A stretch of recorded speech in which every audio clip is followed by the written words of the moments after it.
Magandang umaga! Ako po ay si Evelyn Magtulis Cordero o mas kilala sa palayaw na Evie o Lynn. Mula sa bayan ng Barbaza, probinsya ng Antique. Lubos akong nagpapasalamat sa aking mabait at mapagmahal na magulang na sina Ginoong Eladio o Magtulis at Ginang Enriqueta o Magtulis.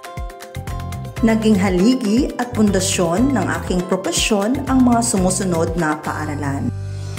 Naglingkod bilang isang guro sa mga sumusunod na institusyon, pinagkalooban ng isang mapagmahal na asawa at biniyayaan ng 2 anak. Hanggang sa muli, ako po si Evelyn.